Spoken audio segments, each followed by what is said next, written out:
Hello everyone, welcome to my YouTube channel Smart Web Kid. This is Nathan again, your front-end developer. In my last video, I introduced the Chart.js to you, and I briefed the decision-making process regarding why did I choose Chart.js and what it can achieve actually. This video will be more hands-on.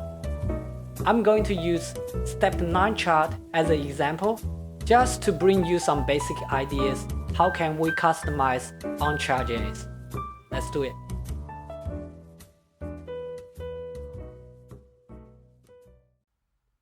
Alright, today we are going to work on a boilerplate I built with React and Chart.js. This repo is created by Create React App. If you don't know what is Create a React App, I would suggest you go through corresponding document from React official site, which is really helpful and is a handy environment for beginners, and not just the beginners, for any React developers. You can quickly set up your environment and play around, and you don't need to worry about the corresponding build process, set up Webpack and adding lots of libraries, dependencies, things like that. Let's go into the code and just show you what I mean. The app is created by Create a React App, and on top of it, I added a SASS loader, which allow utilizing the feature of SASS rather than basic CSS.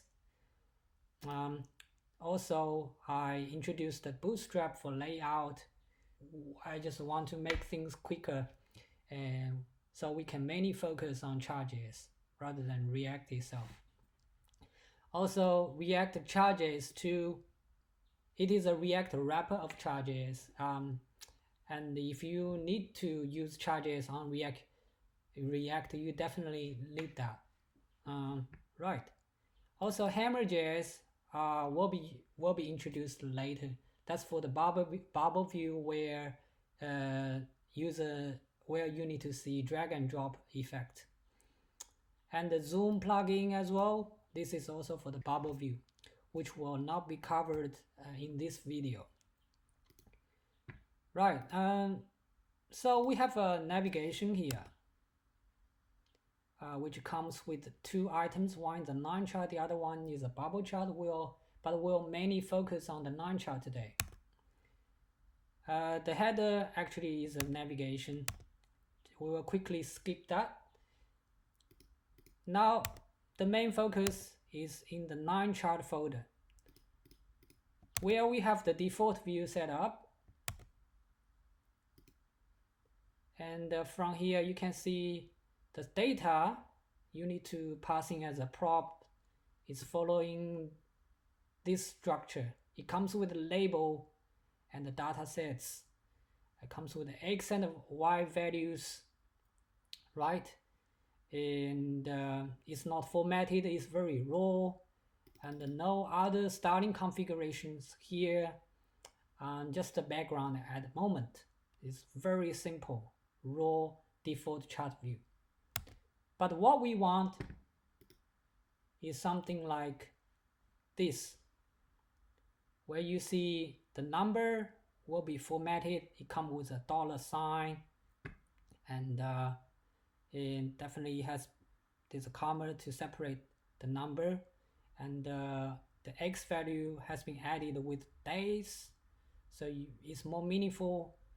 You see the line chart has been transformed to a stepped line chart. The dots is styled, and you see the background comes with a gradient effect. With those basic ideas in mind, let's begin to get our hands dirty. So let's go moving to the customized view. The number one thing here is we need to put a chart. So maybe we can simply copy paste the default chart over to the customized chart. Let's simply copy everything, including the sample data.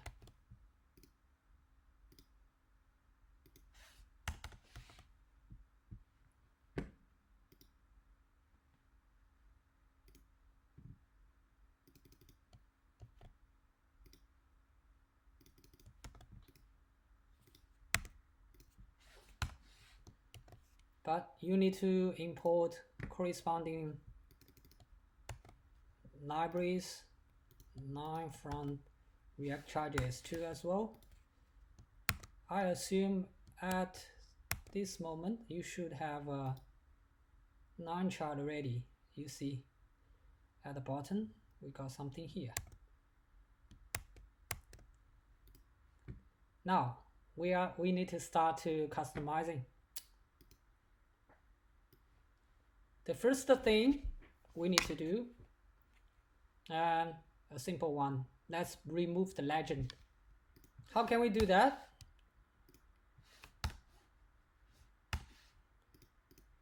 Is by filling the options which is provided by Chart.js library. Okay, let's hide the legend first. Legend and should be display false. See what happens. Okay, the legend is gone. Good. The second thing I would like to do is to make this chart as a stepped chart. So to show you what I mean, this is what we have. The legend has been removed, but it's not a stepped chart. So we need to make that happen in the code. And yeah, so from here, what you need to utilize is elements. It's elements where you can define the styles of the lines, and from here a key flag you need to enable is stepped. Make it true. See what happens. Alright, that's cool. Now those lines are a bit ugly. Let's align with the style a little bit, and let's give a border color.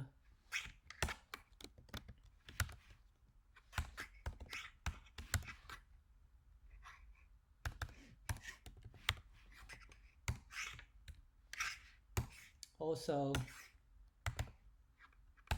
filling from the bottom.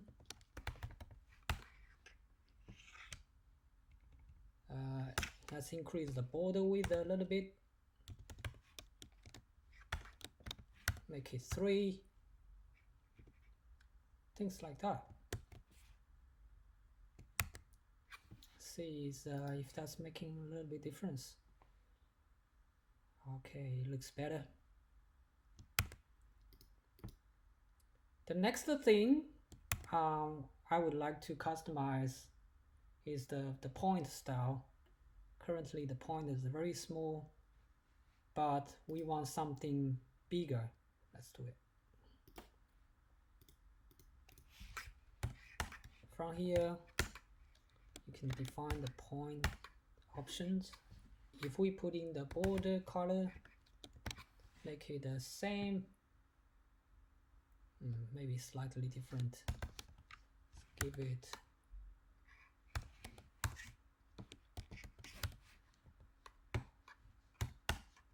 and background color should be white, and radius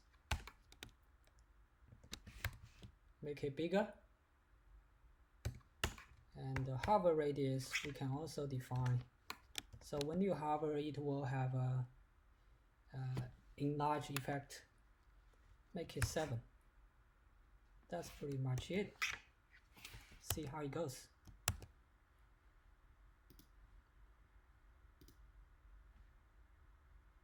Okay, it's bigger, but the border width is probably missing. The border doesn't have a color yet.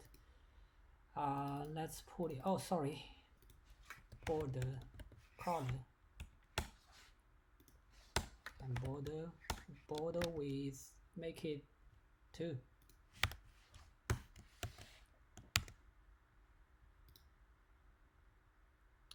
That's better. But what, you see that when you hover, the border becomes thinner. We would like to keep that consistent, so we can define the hover border width the same.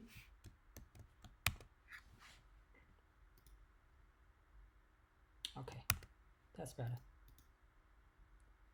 Now the next thing we would like to customize are those X and Y values. How can you do it? It's by utilizing scales. From here you can define Y and X axes options, which are arrays of JSON object. The first one I would like to customize is the grid 9 style. Let's give it a color, make it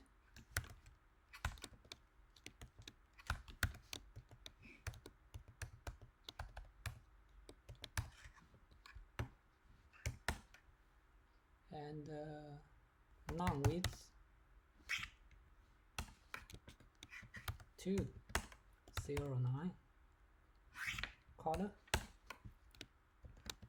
the same.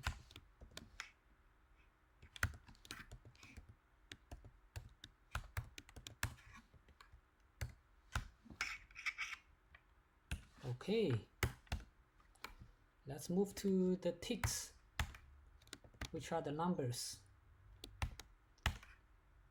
The number one thing I would like to demo is the callback function, where you can format the value of X and Y. Let's do some simple experiment. Say we return a $sign in front of value here. See, what do we have? Yeah, that's working. But look, it seems like the chart is very crowded. Let's make some padding around.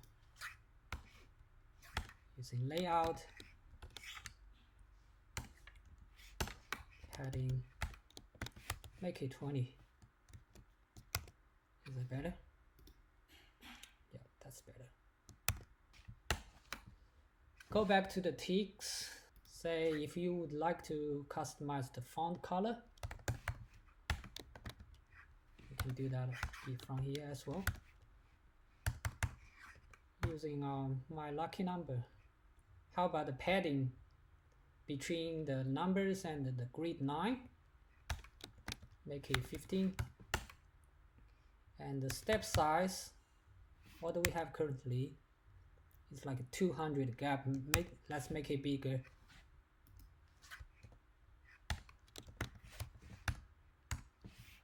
Make it 500. So you won't see too many 9s for the Y value. Okay, pretty much it. Now it's looking better. But you see, the dollar is not formatted properly, where I have already included a format function in my util file, so we just need to import that, and let's format the number. After that, you will come with the digit separation and looks nicer. Now the X value doesn't have any meanings. We need to do the same for X as well. X axis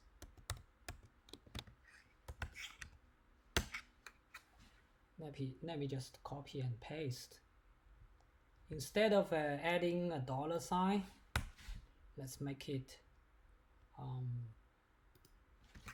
days. Oops. What did I make it? Oh, okay, I missed.